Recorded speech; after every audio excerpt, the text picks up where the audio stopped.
Hey folks, how's everyone doing? Let me see, make sure I'm cooking here.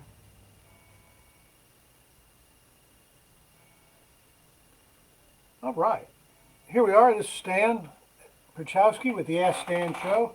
Anybody on there? Can you tell me if you can hear me?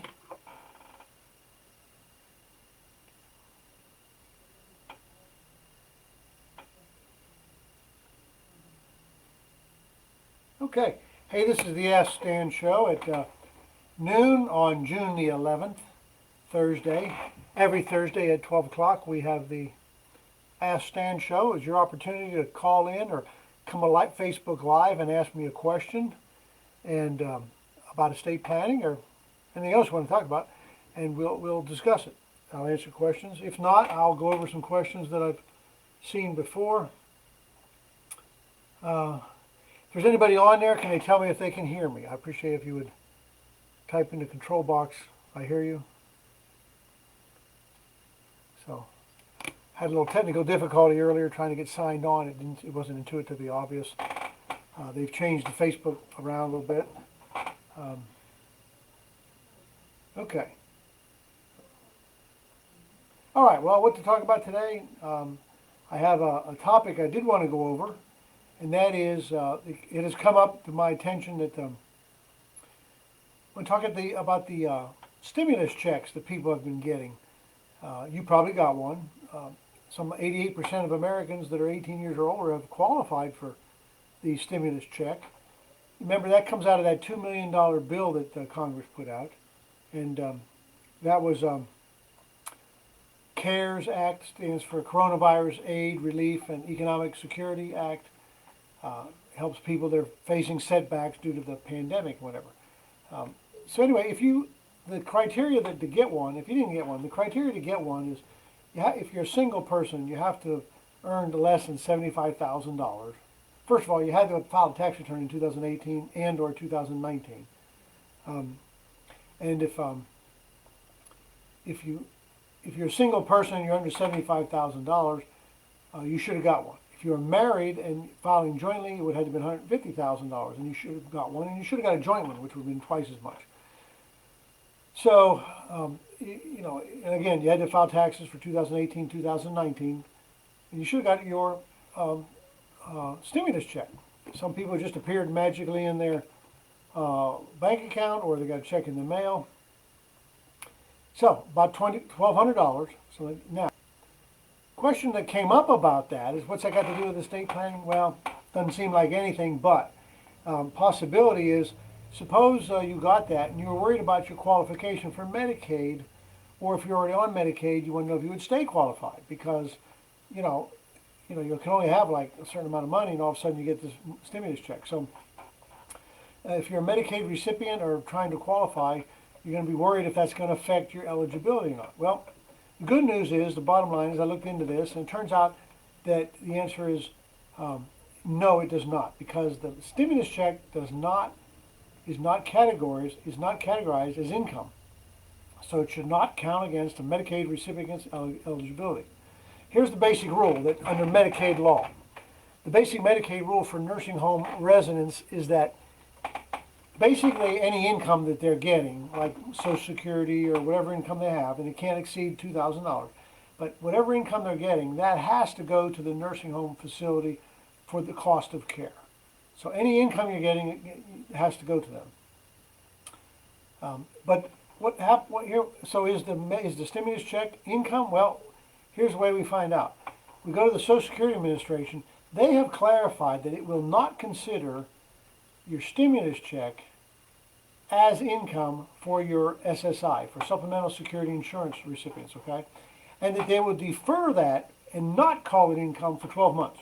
Okay? After 12 months, they're going to call it income. But if you got that check for 12 months from that day, they're not going to call it income. Now, here's the way it ties into Medicaid, and that is, under the Medicaid program, the Medicaid rules and the law, Medicaid programs cannot impose eligibility requirements that are stricter than SSI eligibility, okay? So what that means is, if SSI is not calling it income, Medicaid can't impose anything that's stricter than that, so Medicaid can't call it income. So same thing. It will not affect the Medicaid recipients for 12 months. But here's what you got to do. If you got one, you got to spend it in the next 12 months. So, what I tell people to do is do what it's for. It's a economic stimulus thing. Go out and spend it on something. Go out to dinner, or pick a place that was hit hard with the pandemic and had to shut down, or is just now rehiring people. Go buy some stuff that you need from their store, their restaurant, or whatever business it is, and that's what it's for. It'll be business for them to help keep their employees employed, get back on their feet. That's what the stimulus is all about. So don't put it in the bank and save it, because if you do, after 12 months of the day of receipt, it's going to be called income, and it'll either disqualify you if you're trying to apply, or it'll have to go to the nursing home for cost of care. So you're golden right now. Don't worry about if you got it. Now, the other thing that came up was if you're in the nursing home and you got a stimulus check, did the nursing home take it? So you're going to have to find out. You're going to have to talk to your loved ones in the nursing home and ask them and say, hey, did you get a stimulus check? If they, yeah, I got one, but the nursing home took it. Here's what the nursing home normally does. If you get Social Security, that's your income, and by Medicaid law, by the Act, any income you receive up to the $2,000 has to go for the cost of care. So a lot of times they'll sign that over to them and they'll just intercept it before. In other words, it doesn't go to the person and then they turn around and give it to the facility. It usually goes straight to the facility. Now, the nursing home may feel like if that Medicaid check came in, they can just go ahead and take it thinking it's income. Now, if they did do that, they are in the wrong for the reasons I just told you. It's not income. They're not entitled to it. Or at least it's not income for 12 months if you don't spend it. So if you have a loved one that's in the nursing home, you need to look into that and talk to them, find out if they got a stimulus check, and if they did, what happened to it. If the nursing home took that, the Federal Trade Commission is going to want to know about that. And probably the best thing you can do is contact your state attorney general's office and tell them that, hey, this has been taken. I just check with the nursing home administrator and maybe try to negotiate with them and tell them, hey, you're not supposed to be taking that. And maybe they've learned that by now. I don't know. I had to look it up and research it, but I have heard some people tell me that they're pretty sure the nursing home has taken it. So if you meet the criteria I talked about before, there's another criteria. Remember I said if you're under 75,000, single, 150 married, you get it, you qualify, plus you file taxes for 2018 and 2019. If you are receiving Social Security and you're not filing taxes because you don't have to, that's okay. It's not like they're going to come after you for not filing. But if you've not been filing them and you don't satisfy that 2018 or 2019 filing requirement, you're still in good shape because the CARES Act says you automatically get the stimulus check. So there's probably a lot of people in the nursing home that aren't filing income tax return because they're only getting their $2,000 a month, and which wouldn't trigger an income tax return. So they're going to get it no matter what. So check into that. Find out if they got it or if it went to the nursing home. If it went to the nursing home, you got a problem. You're going to have to intercept that and go to the nursing home and resolve it. If not, call the state attorney general's office, and they'll put the screws to them, and you'll get it back. So, also the Federal Trade Commission would like to hear about that. I'll see if I can find a contact for them. I don't have it. Oh, yes, I do. I have it here on the document. You can get the Federal Trade Agreement at the Federal Trade Commission, ftc.gov/complaint. Sounds like they got a department just for that. Okay, now the other thing I want to talk about with the stimulus check is, can we expect another one? Well, here's what's going on with that. That $2 trillion CARES Act came out, and the first stimulus act would have come from that. The House has passed what's called the HEROES Act. And now that's going to Congress. That's going to the Senate June the 1st. And they're looking at that and deciding if whether or not they want to pass that or whether they want to just write a whole new one. But while they were dealing with that and thinking about it, in June the 5th, a report came out from the Department of Labor that reveals that unemployment has drastically improved. So a lot of people are getting, they're opening up the states, people are getting their jobs back. There was quite a few million folks that are now off the unemployment that were on that 35 to 40 million unemployment because of the pandemic. So my opinion, they're probably not going to pass the HEROES Act simply because we don't need another $2 or $3 trillion debt, and it's solving itself. People are going back to work, except for some of the rogue states that just don't seem to be wanting to do it. But nonetheless, they'll probably change it. If they do pass it, it'll be a few weeks. And if they do pass it, it'll probably be pretty much revamped, because the solution to the problem is people the economy getting restarting, people getting back to work. That's what the whole thing is designed to help for people who lost their jobs. So if they're getting their jobs back, I don't have much hope for this, or at least a kind of a gutted version of it, a revamped version of it. So anyway, that's the stimulus check. If you got one, that's great. Don't worry about it disqualifying you for Medicaid if you're applying, and don't worry about it unqualifying you if you're already a nursing home recipient. Second thing is if it came to you and it went to the nursing home, you need to look into that. That's not where it's supposed to go. It's for you to go spend, go buy stuff, go stimulate the economy. The other thing is if you hang on to it for 12 months, it's going to become income, and now two things would go wrong. One, it's going to have to go to the nursing home as income for cost of care. And two, you would not have stimulated the economy, which is what the whole thing's about. So if you got one, go spend it. Go spend it on stuff you need anyway, and do it. I say do it as locally as possible to help out the people, that have been hurt. So I think it'll work if we do that. All right, I usually like to keep Ask Stan to 10 minutes, 15 minutes tops. We're at about 11 minutes. I did start on time today. Let me see if anybody's posting anything. Looks like the audio's okay. I should have checked that first, I guess. But anybody want to post a question? Let's see. Was there any questions that I had from before that I want to talk about?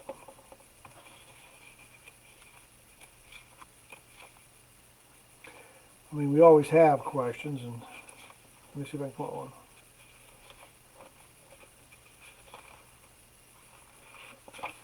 I'm not putting my hand on one, and there was one on the tip of my tongue that came in. And just maybe I'm having a senior moment. I don't know, but it's not coming to me. But we're pretty much at time anyway. I got 12:12. I got a few things to do this afternoon, and like I said, I like to keep it no less than 10 minutes, but no more than 15. So, absent a question from anybody that is attending, I think I'll wrap it up. But I know what I'll do. We'll touch on what's coming up. What we got coming up for you is June the 23rd. I'm doing another one of my asset protection webinars. It's how not to go broke in a nursing home. So if you need that, go to my Facebook page. I've got some giveaways on that. What I'm doing is, if you're worried about going to the nursing home, or the nursing home taking everything you have, and you want to pre-plan for that. I'm talking about people that are 55 or older, that are healthy, not knocking on the door of the nursing home right now, okay? If you want to pre-plan for that, what we do is we see how quickly we can, instead of this 5-year look back, we kind of create a 5-year look forward. And we try to see if we can qualify, how soon we can actually qualify you should you need it. And so what I'm offering is, if you will get up with me and ask me for my property protection checklist, I will do a personal analysis for you. It's about 4 pages long, and we got this timeline, a diagram with a timeline. I'll show you what I can protect immediately, which will be a lot, and I'll show you how soon I can protect 100% of your stuff. It's pretty powerful visual when you see it. You'll be absolutely amazed at what we can do. And if you have that done ahead of time, before June 23rd, when you listen to the seminar or the webinar, it'll make a lot more sense for you. And it'll be something you'll definitely want to do. So, you're not just out of luck. If you want to protect your assets from the nursing home, that's what we do. There's a specific way that we do it, and it's the perfect cure for that creditor, because the creditor everybody's worried about is long-term health care. Nobody's really worried that much about getting sued above their policy limits on their car. I mean, a car wreck, that can happen, but that's certainly not the primary one. The creditor everybody's worried about is Medicaid, or the Medicaid Recovery Act, or the nursing home. They're all the same thing, really. So if that interests you, get up with me. I'll send you that personal analysis on your assets and show you just what we can do. Like I said, it'll be a real eye-opener. So June 23rd, I'm doing it twice. I'm doing it at 12 noon, and I'm doing it again at 6 o'clock. We're going to stream it live. If you want to be there and listen to it, contact me on the Facebook page. The links are there, and we'll send you the RSVP link, as well as the property protection checklist for me to do the analysis for you. If you can't attend, let me know, and give me your email, and I'll send you a recording of it, because they're always recording. I'll send you that. If you don't have a computer or a cell phone, my first advice is, let's get with the 21st century, okay? I know you don't like tech and it's old school, but you sort of have to. But if you don't, let me know. We'll burn a DVD for you, and you can take it home and plug it in, and you can play it. If you haven't got a DVD player, I don't know what I can do for you. So just let me know. Okay, that's the Ask Stan show, June 11th. It's 12:15 now. We're going to wrap it up. If you have any questions, as always, post them on Facebook. Send them to me by email. Call me on the phone. Ask the question. I'll answer it right away, but I might save the question for later on. So today that was the stimulus check and how it affects you. I'm going to wrap it up. So I'll see you next Thursday at 12 noon on the Ask Stan show. See you later.